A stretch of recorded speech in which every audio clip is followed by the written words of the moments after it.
Code की शुरुआत में फुताब को दिखाया जाता है जो पिछले इंसिडेंट के बारे में सोच रही होती है कि कैसे उसने को झूठ बोला था कि वो स्कूल में कुछ भूल गई है, जिस कारण से को भी ट्रेन से उतर जाता है। उसके बाद वो मन में कहती है, मैं उसी व्यक्ति को प्यार करने लगी जिसे मेरी एक सच्ची दोस्त प्यार करती है। तभी वहाँ पर को आता है और फुताबा को एक पानी की बोतल देता है।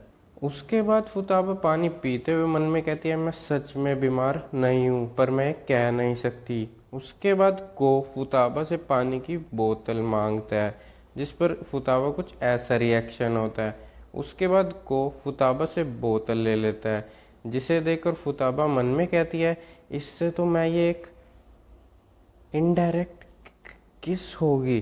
फुतावा को इतना घूर रही होती है, जिसे देखकर को पूछता है अब क्या है। फुतावा कहती है वो एक कुछ नहीं। को पूछता है क्या तुम्हें इससे कोई परेशानी है, क्या तुम एक जर्माफोब हो। फुतावा मना कर देती है, जो सुनने के बाद को बोतल को बिना मुंह लगाए पानी पी लेता है। पानी इतना ठंडा होता है कि को धचका उठ जाता है। उसके बाद जब फुताबा को के लिए अपने बैग में से तौलिया निकाल रही होती है, अपने बैग के अंदर देखकर वो थोड़ी चौंक जाती है, क्योंकि फुताबा के अंदर बैग के अंदर की स्थिति अच्छी नहीं होती। उसके बाद वो को बताती है कि वो अपना तौलिया स्कूल में ही भूल गई है। को कहता है कोई बात नहीं। उसके बाद फुताबा कुछ सोचकर थोड़ी उल्टी सीधी हरकतें करने लगती है, जिसे देखकर को उससे पूछता है क्या तुम अभी भी अच्छा फील नहीं कर रही हो। फुताबा कहती है नहीं, मैं ठीक हूँ। उसके बाद को पूछता है क्या तुमने कोई परफ्यूम लगाया। फुताबा मना कर देती है। को कहता है शायद ये एक शैम्पू हो, ये मुझे आकर्षित कर रहा है। जब को फुताबा की ओर देखता है तो फुताबा को की ओर कुछ ऐसे देख रही थी, जिससे को थोड़ा चौंक जाता है, लेकिन उसके बाद फुताबा समझ जाती को मजाक कर रहा था। उसके बाद फुताबा मन में कहती है कि उसे अच्छा शैम्पू लगाना चाहिए था, जिससे हमें पता चलता है कि फुताबा थोड़ा सीरियस हो गई है। उसके बाद फुताबा को बताती है कि उसे शैम्पू भी खरीदना है। अगले सीन में फुताबा और को एक स्टेशन के पास दिखाया जाता है, जहाँ पर फुताबा बताती है कि वो एक स्टोर पर शैम्पू खरीदने जा रही है। और इस पर को पूछता है क्या तुम सच में ठीक फील कर रही हो। फुताबा कहती है कि वो ठीक है। उसके बाद जब वो जाने लगती है तो फुताबा मन में कहती है, सच में सच तो ये है कि मैं को के साथ घर जाना चाहती हूँ। मुझे ऐसा लग रहा है कि मानो मैं यूरी को धोखा दे रही हूँ। उसके बाद फुताबा मन में कहती है, मैं यूरी को बता दूंगी कि मैं भी कोसे को प्यार करती हूँ। उसके बाद फुताबा का ध्यान एक तेल की शीशी पर चला जाता है, जिस पर सेम ऐसा ही गुड्डा बना होता है जैसा कि माकिता ने फुताबा को दिया था। जब फुताबा शॉपिंग करके जा रही होती है, तभी उसे उसकी एक मिडिल स्कूल की दोस्त मिलती है, जिसका नाम यूमी होता है। जो यूमी होती है वो एक लड़के से प्यार करती है, जिसका नाम नाइतो होता है। ये मैं अब आपको इनकी दोनों की मिडिल स्कूल की स्टोरी बता रहा हूँ, जिसका प्रेजेंट से कुछ थोड़ा लेना देना है। अब बैक टू द स्टोरी। फुताबा दिखने में प्यारी होती है, इस कारण से वो लड़कों के बीच में बहुत ही ज़्यादा पॉपुलर हो जाती है, जिससे कि बाकी लड़कियां फुताबा से चिढ़ने लगती है। और वहाँ पर एक लड़की होती है जो फुताबा के साथ होती है, और वो कोई और नहीं बल्कि यूमी होती है। उसके बाद एक दिन यूमी भी उसका साथ छोड़ देती है, जिसके दो कारण होते हैं। जो लड़कियां फुताबा से चिढ़ती हैं, उन्होंने यूमी को झूठ बोला कि फुताबा और नाइतो का चक्कर चल रहा है। दूसरा, जब बात कंफर्म करने वो फुताबा के पास जाती है, तो वो देखते हैं कि फुताबा नाइतो से अकेले में कुछ बात कर रही है, और नाइतो के जाने पर भी वो नाइतो को ही देख रही होती है। उसके बाद हमें प्रेजेंट में दिखाया जाता है, जहाँ पर फुताबा और यूमी होते हैं। जब फुताबा यूमी से बात कर रही होती है, तो उसे मिडिल स्कूल की वही बातें याद आती है, जिन्हें सोचकर वो थोड़ा दुखी हो जाती है। तो यूमी फुताबा से माफ़ी मांगती है, क्योंकि उसने फुताबा को गलत समझा और उसका साथ छोड़ दिया। उसके बाद यूमी एक अफवाह की बात करती है, जो मैंने अभी आपको बताया था कि फुताबा और निताओ को पसंद करती है। उसके बाद यूमी सब कुछ बता देती है कि कैसे वो उस अफवाह को कंफर्म करने फुताबा के पास गई थी, लेकिन उस समय फुताबा निताओ से बात कर रही थी। उसके बाद फुताबा एक एक करके उस अफवाह को गलत साबित कर देती है। पहले फुताबा बताती है कि उसने कभी भी निताउसो को पसंद नहीं किया, जो सुनकर यूमी थोड़ा हैरान हो जाती है। उसके बाद फुताबा बताती है कि वो किसी और लड़के से प्यार करती थी। जो वो लड़का होता है वो कोई नहीं बल्कि को होता है।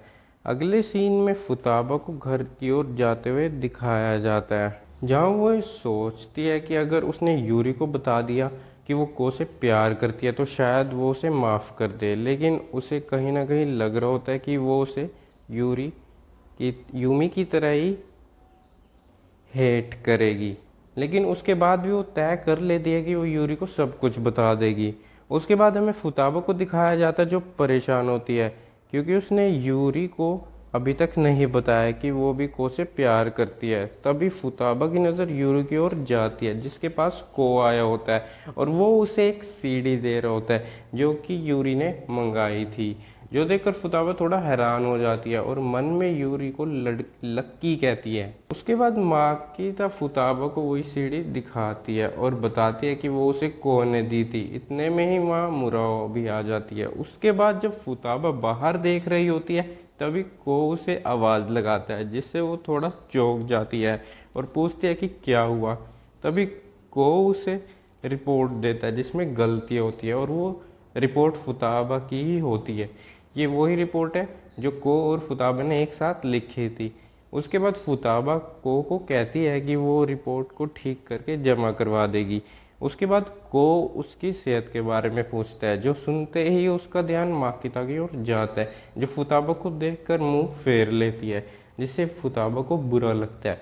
उसके बाद फुताबा को दिखाते जो बहुत कोशिश करने के बाद भी माकिता को कुछ नहीं बता पाती। उसके बाद फुताबा को पता चलता है कि बहुत सारा खाना वो ले आई थी तो वो उसे वापस करने जा रही होती है। तभी माकिता भी उसके साथ चलने के लिए कहती है लेकिन फुताबा मना कर देती है जिससे माकिता को थोड़ा बुरा लगता है। लेकिन उसके बाद भी माकिता कहती है मुझे लगता है कि मैंने कुछ ऐसा कर दिया है कि जिससे फुताबा को बुरा लग रहा है। उसके बाद माकिता तय कर लेती है कि वो भी फुताबा के पीछे जाएगी। उसके बाद फुताबा को दिखाया जाता है जो कोने में छिपी हुई बैठी होती है और सोचती है कि वो यूरी के साथ दूरी नहीं करना चाहती और को प्यार करना चाहती है। तभी फुताबा के पास को कूद जाता है जिसे देखकर फुताबा डर जाती है। उसके बाद वो को से पूछते है कि वो यहाँ क्या कर रहा है। तभी को अपने हाथ से फुताबा का मुंह बंद कर देता है और उसे चुप होने के लिए कहता है। उसके बाद हमें पता चलता है कि को अपने बड़े भाई मिस्टर तनाका जी से छुप रहा होता है जो उसे ही ढूंढ रहे थे। उसके बाद फुताबा पूछते है कि वो तनाका सर से क्यों भाग रहा है। को बताता है कि जो उसका बड़ा भाई मिस्टर तनाका है वो उसे अपने साथ डिनर करवाना चाहता है, जो सुनकर फुताबा कहती है कि को उनके साथ डिनर क्यों नहीं करना चाहता बल्कि उसे डिनर कर लेना चाहिए। ये सुनकर को बस एक स्माइल देता है, जो देखकर फुताबा समझ जाती है कि को उस टॉपिक के ऊपर और बात नहीं करना चाहता। उसके बाद को फुताबा से पूछता है क्या तुमने अपना शैम्पू बदला है, जो सुनकर फुताबा थोड़ा हैरान होती है क्योंकि उसने ये चीज़ एक्सपेक्ट नहीं की थी। फुताबा कहती है कि वो को अपनी ओर आकर्षित करना चाहती है। को फुताबा की बात मजाक लगती है और जाते हुए फुताबा को बताता है कि माकिता उसे ढूंढ रही थी और वो को उसे ये भी बताता है कि माकिता चिंतित भी थी, जो सुनकर फुताबा माकिता और अपने बीच बातचीत को याद करती है और इमोशनल हो जाती है। उसके बाद वो तय करती है कि वो माकिता को सब कुछ बता देगी। उसके बाद फुताबा को क्लास में दिखाया जाता है जहाँ पर माकिता उसे ट्रेन स्टेशन के सामने एक डोनट शॉप पर चलने के लिए पूछती है। फुताबा इस पर हाँ कर देती है और मन में कहती है कि शायद आज मैं अपनी अच्छी फ्रेंड को खो दूँ। इसी के साथ ये एपिसोड यहीं पर ख़त्म हो जाता है। अब मिलेंगे अगले एपिसोड में, तब तक के लिए बाय बाय।